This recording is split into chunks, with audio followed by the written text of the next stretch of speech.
सबसे पहले कोई भी वर्जन हो अपने को एक ये डाटा टैब में मिलेगा, ठीक है। पिन नहीं दिख रही डाटा है। टैब, अच्छा 1 minute, can it visible? Yes yes yes, now it is. हाँ, तो हम पावर क्वेरी वैसे विजिबल आपको कहीं नहीं होगी कि पावर क्वेरी कहाँ है, लेकिन आप जैसे ही गेट ये डाटा टैब पे जाओगे तो आपको गेट डाटा या गेट एंड ट्रांसफॉर्म का एक टैब दिखेगा। हाँ, उसमें क्वेरी करके आती है, न्यू क्वेरी। राइट।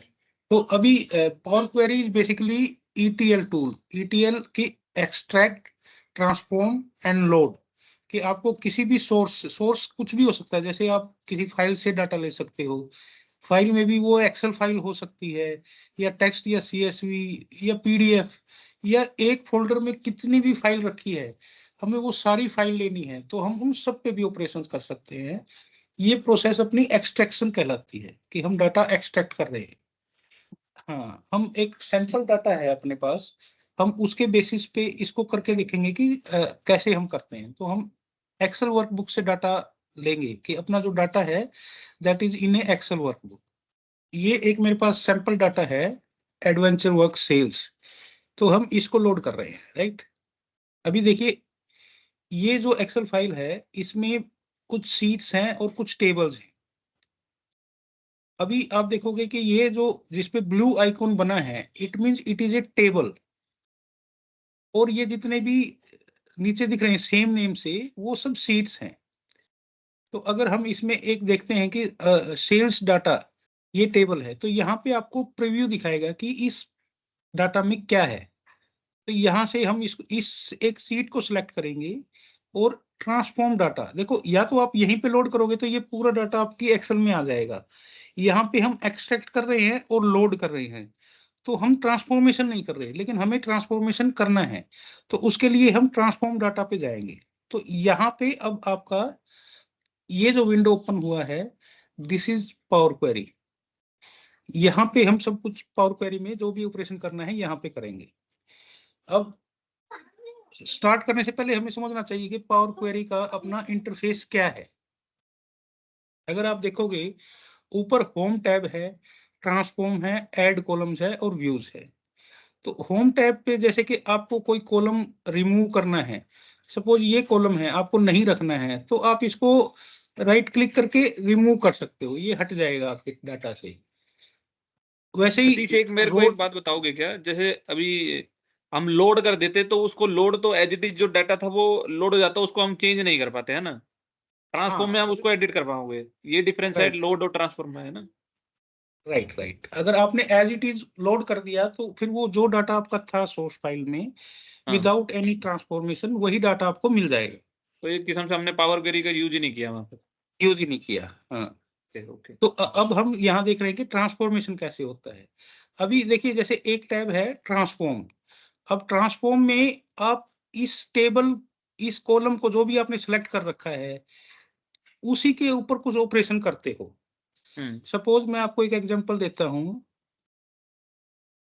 कि जैसे ट्रांसफॉर्म में चेंज टाइप, अभी ये होल नंबर है, अभी मेरे ऊपर टैब सिलेक्टेड है ट्रांसफॉर्म, और यहाँ पे मैं सिलेक्ट कर रहा हूँ, इस पे कोई चेंज टाइप का कर रहा हूँ, लेट्स से मैं इसको करेंसी बोल रहा हूँ, तो ये करेंसी हो जाएगी, ठीक है। अब ये करेंसी बन गई। अभी इसने क्या किया कि इसी कॉलम को ट्रांसफॉर्म किया जो सिलेक्ट कर रखा था हमने, ठीक है। अभी इसका डिफरेंट, आप ये कॉलम देखोगे यहाँ पे ऐड कॉलम, अभी यहाँ पे भी वही चीज है, लगभग सारे ऑपरेशन आप वैसे ही कर सकते हो, लेकिन अब ये क्या करेगा कि ये उस ऑपरेशंस के लिए एक नया कॉलम ऐड कर देगा। जैसे कि अगर मैं यहाँ पे देखो ऐड कॉलम ऊपर है और यहाँ मैं फॉर्मेट कर रहा हूँ, तो इसको मैंने सपोज अपर केस कर दिया, तो अपर केस में इसमें एक नया कॉलम ऐड हो गया। आप समझे ना कि आपको ये देखना है कि आप किस टैब में हो। तो अगर सेम आप सेम ऐड कॉलम कॉलम, को करना है तो ट्रांसफॉर्म में, अगर नया करना है तो नया में। हाँ हाँ, तो अभी हम जो कुछ भी कर रहे हैं, अभी मैक्रो आपने समझा है कि मैक्रो रिकॉर्ड कर सकते हो, तो यहाँ पर भी हमारी रिकॉर्डिंग साथ के साथ चलती है।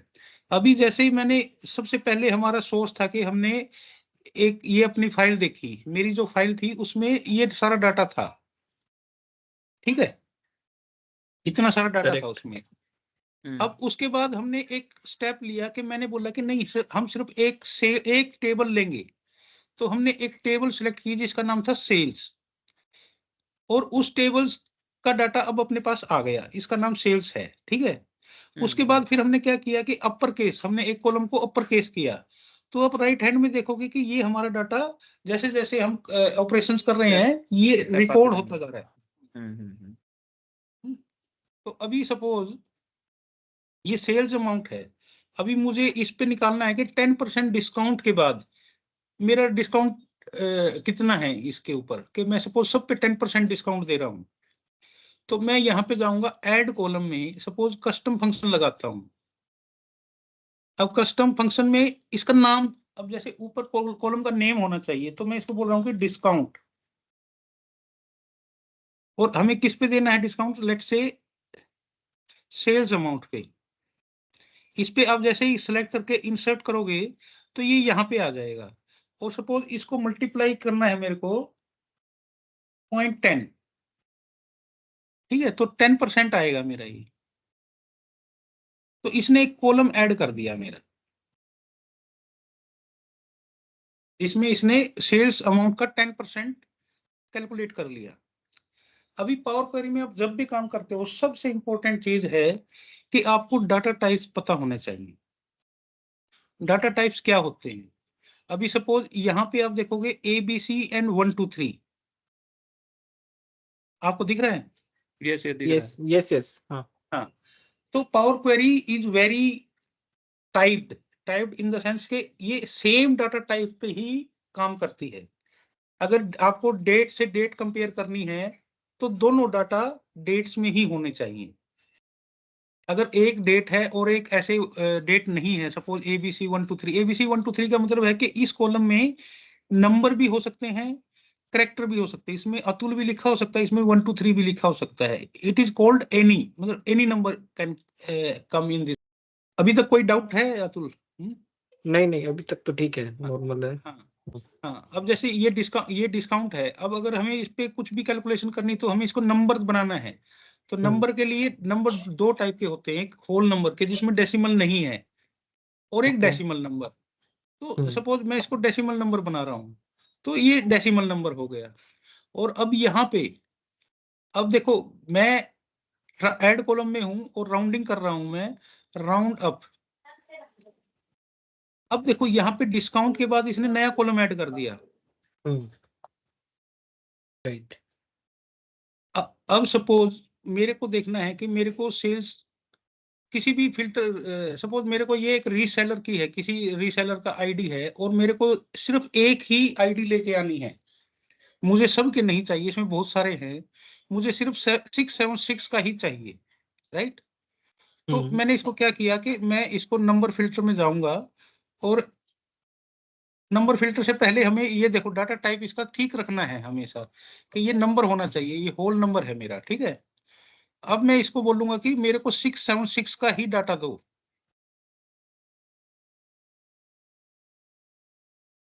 तो यहाँ पे आप 676,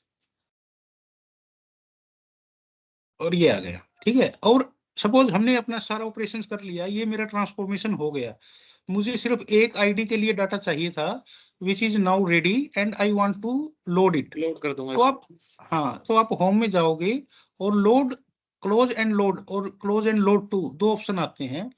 तो आप क्लोज एंड लोड टू में क्लिक करेंगे, और आप यहाँ बता सकते हो कि एग्जिस्टिंग सीट पे करना है या एक नई नई सीट क्रिएट करनी है। तो हम बोलते हैं कि एग्जिस्टिंग सीट पे ही आप यहाँ पे डाटा डाउनलोड कर दो मेरा, ठीक है, A1 A2 पे। तो यहाँ पे हमने इसको बोल दिया, तो ये अब वो पूरे डाटा पे ऑपरेशंस कर रहा है, और ये मेरा सिर्फ 676 का यूज केस जो भी मेरा था ये आ गया। इसमें कोई और दूसरे रीसेलर का आपको डाटा नहीं मिलेगा। ओके, हाँ, अब सपोज कि यूज केस क्या हो सकता है कि मेरे को आपको कुछ ऐसा सिनेरियो है कि आपका डाटा सोर्स तो ऐसा ही रहेगा, लेकिन मेरे को ये आईडी चेंज करना है हर बार, मुझे ये सारा ऑपरेशन नहीं करना। मुझे मान लो नई आईडी का डाटा चाहिए, तो मैं एक बार रिफ्रेश करूँ और मेरा नए आईडी का डाटा आ जाए, ऐसा यूज केस हो सकता है। तो ये मेरा डाटा है।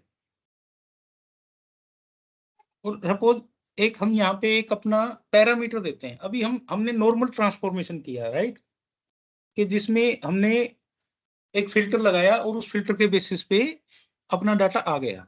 अब अगर आपको वापस से इसको दूसरी आईडी का डाटा चाहिए, तो आपको क्या करना पड़ेगा?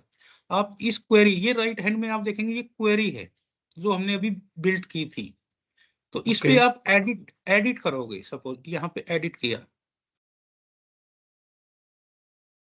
तो ये हमने सारे स्टेप्स किए थे कि डाटा जो भी सोर्स डाटा है वो आएगा, यहाँ पे सब ये स्टेप्स फॉलो करेगा और ये मेरे को डाटा मिल जाएगा। आप इसका पूरा क्वेरी देखना चाहते हो तो होम में एडवांस एडिटर है, आप यहाँ पे देख सकते हो कि ये इस सोर्स फोल्डर से डाटा उठाएगा। यहाँ पे एक फाइल है, उसके अंदर से एक सीट है सेल्स, उसको सिलेक्ट करेगा और फिर ये सब ऑपरेशंस करेगा जो हमने इसको दिए हैं, और लास्ट में एक ये फिल्टर लगाएगा कि 676, और ये मेरे को डाटा दे देगा। और ये डाटा मेरा हर बार आ जाएगा। आपका सोर्स फाइल अपडेट होगा तो नया डाटा आ जाएगा। तो मतलब जब भी फाइल का डाटा रिफ्रेश होगा हमें नया डाटा मिलेगा। लेकिन अगर मुझे 676 की बजाय लेट्स से 442 का चाहिए, तो मुझे क्या करना होगा? मुझे हर बार क्वेरी अपनी चेंज करनी पड़ेगी। मुझे यहाँ फिल्टर में जाके फिर से ये नंबर चेंज करना पड़ेगा, राइट? Right. अभी आपका यूज केस ऐसा हो सकता है कि मैं यहाँ पे नंबर चेंज करूं और ये मेरा डाटा इसके लिए आ जाए, हाँ, नहीं राइट? करना। तो हमने एक यहाँ पे टेबल बना ली। अब यहाँ पे आप इसको फॉर्मेट एज टेबल किया, तो ये पूछ रहे कि हेडर है क्या? तो हमारे में रीसेलर की नाम से हेडर है, तो हम इसको बोल देंगे यस, ठीक है। अभी ये एक टेबल बन गई। अभी टेबल का क्या होता है? टेबल का एक नाम होता है। आप देखोगे जब टेबल, आप कहीं भी जब भी टेबल सेलेक्ट करोगे तो एक ये विंडो आ जाता है यहाँ पे, टेबल डिजाइन। एक्सेल में हमेशा क्या होता है कि अभी पहले तो हर चीज मेन्यूज में होती थी कि हमें पता होना चाहिए। अभी कुछ मेन्यू ऐसे होते हैं वो कॉन्टेक्सचुअल है कि आप किस कॉन्टेक्स्ट में हो, उसके बेसिस पे आपको वो मेन्यू अपने आप दिखने लग जाएगा। अभी Okay. एक्सेल ने आइडेंटिफाई किया कि I am in a table, तो it means I am working on a table, तो वो मेरे को ये एक टैब दे देगा कि आपको इस पे कुछ करना है, तो ये एक आपका टैब है, राइट? Okay. तो अब आप यहाँ पे देखोगे तो इस टेबल का एक नाम है, इसका नाम है टेबल 2। तो मैं इसको अपना एक फैमिलियर नेम दे देता हूँ टेबल 2। अभी हम आइडेंटिफाई नहीं कर पाएंगे कि टेबल 2 में क्या है, तो अब मैं इसको नाम देता हूँ रीसेलर पैरामीटर, ठीक है। ठीक है। अब हमें पता है कि मेरा रीसेलर का जो आईडी है वो इस टेबल में है, राइट? अभी आप जब डाटा टैब पे जाओगे तो हमने पहले किया था कि गेट डाटा फ्रॉम फाइल। अभी मेरे को ये डाटा, ये मेरा जो डाटा है ये किसी फाइल और फाइल में नहीं है, ये इसी फाइल में है, राइट? Okay. तो अभी मुझे कहीं फाइल से डाटा नहीं लेना, इसी फाइल से लेना है। तो आप यहाँ पे देखोगे तो ये देखो, यहाँ पे एक ऑप्शन है फ्रॉम टेबल और रेंज। तो आप इसमें अपना सेल रखो and from table and range, आप इस पे क्लिक करोगे तो ये इस एग्जिस्टिंग टेबल को पावर क्वेरी में ले आएगा। अब आप देखोगे इस क्वेरी का नाम देखो, पहले वाली क्वेरी का नाम था सेल्स, अब इसका है रीसेलर पैरामीटर। और इसमें अभी क्या आया है 676, क्योंकि यही वैल्यू अपनी थी वहां पे। ठीक है। अब ये इसका टाइप क्या है? 1 2 3, it number. Means it is a number. अभी हमें इसको यूज करना है। ओके, मैं जब भी ये चेंज करूं तो मेरी ये फर्स्ट वाली जो टेबल है सेल्स, मैं वहां नंबर डालूं और ये नंबर मेरा यहाँ पे इनपुट आ जाए 676। मेरे को हार्ड कोड नहीं करना है। देखिए, हमें पावर क्वेरी में सबसे पहले कोई भी चीज अगर हार्ड कोडेड है उसको अवॉइड करना है। अब ये 676 मेरे को हार्ड कोडेड नहीं चाहिए, I want it basis on parameter. तो ये मैंने एक पैरामीटर डिफाइन किया। लेकिन आप देखोगे कि ये जो पैरामीटर है ना, इट इज ए टेबल। आप यहाँ पे देख पाओगे ये टेबल है जिसका एक हेडर है रीसेलर की और उसका एक वैल्यू है। ठीक है। मैंने आपको पहले बताया था कि पावर क्वेरी में सेम डाटा टाइप्स होने चाहिए कंपैरिजन के लिए। तो यहाँ पे ओके। अपना सेम पैरामीटर नहीं है, मतलब मैं एक डेट का रीसेलर। फॉर्मेट अलग था बीच में, हाँ एक कॉलम में। हाँ हाँ हाँ। अभी यहाँ पे भी देखो ये नंबर है और वो मेरा पूरा टेबल है, तो मुझे इस टेबल को भी एक नंबर बनाना है। समझे आप? तो अभी क्या होता है, इसके दो तरीके हैं। या तो आप यहीं पे राइट क्लिक करो और ड्रिल डाउन करो, तो ये एक नंबर बन गया। अब आप देखोगे ना नंबर टूल कॉन्टेक्सुअल है ना, तो ये मेरा क्या है, नंबर टूल है 676। तो अब इसको मैं उस नंबर के साथ कंपेयर कर सकता हूं। यहाँ पे भी देखो अब 1 2 3 डाटा टाइप आ गया। ओके। अब आप इस क्वेरी का नाम जो है ना, इसको कॉपी कर लो। हम्म। हमने इसको कॉपी किया और मेरी सेल्स वाली टेबल में गया मैं। अब मुझे पता है कि यहाँ मैंने फिल्टर लगा रखा है। अब मैं इस फिल्टर को ऐसे हार्ड कोडेड नहीं रखना चाहता, मैंने यहाँ पे ऐसे डाल दिया रीसेलर पैरामीटर, कि जो भी मेरा वहां पे रीसेलर पैरामीटर में नंबर आ रहा है, मेरी रीसेलर की वही होनी चाहिए। मैंने एंटर किया, अभी हमारा 676 ही था, तो वही नंबर आ रहा है क्योंकि हमने कुछ चेंज नहीं किया है। लेकिन सपोज हमने 442 करना है, तो पहले हम इस डाटा को क्या करते हैं, लोड कर लेते हैं। लेकिन अभी यहाँ पे देखोगे साथ में ये क्वेरी भी लोड हो गई। ये क्वेरी हमें चाहिए नहीं क्योंकि अभी 2 बार हो गई है, तो आप इस सीट को डिलीट कर दो। मैं वो भी तरीका बताऊंगा कि ये सीट बने ही ना। अब ये बोल रहा है माइक्रोसॉफ्ट एक्सेल विल ये डिलीट करना है, ठीक है। अभी आप देखोगे यहाँ पे ना कनेक्शन ओनली हो गया ये, यहाँ दिख रहा है ना आपको कनेक्शन ओनली। Yes yes. इसका मतलब है कि ये कनेक्शन है, ये डाटा लेके आ सकता है, लेकिन ये कहीं लोड नहीं कर रहा है। अगर आपको ये यहाँ पे दिख रहा है 359 रोज लोडेड, मतलब इसने डाटा अपना लोड कर रखा है, लेकिन ये कहीं लोड नहीं हुआ है। अगर लोड करना है तो आप लोड टू करके इसको लोड कर सकते हो, लेकिन हमें ये डाटा कहीं लोड नहीं करना है, हमें यूज करना है, ठीक है। अभी सपोज यहाँ पे मैंने 442 चेंज किया, 442, और हम इस टेबल पे आए, अभी 676 है, इसको मैंने रिफ्रेश किया, क्या हुआ?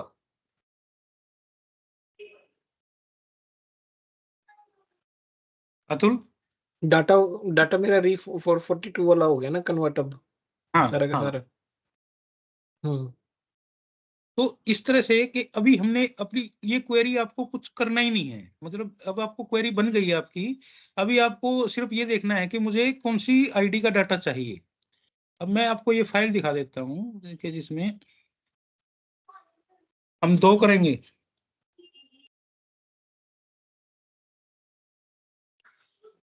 ये इसका आ गया। तो ये आप अपना बिजनेस केस देख सकते हो कि आपको किस तरह से यूज करना है। ये हमने बिल्कुल एक सिंपल रखा है कि जिसमें हमने एक फाइल रखी है, एक सीट रखी है, और उसका डाटा हम पैरामीटराइज कर रहे हैं। अभी कुछ डाउट है अभी तक का?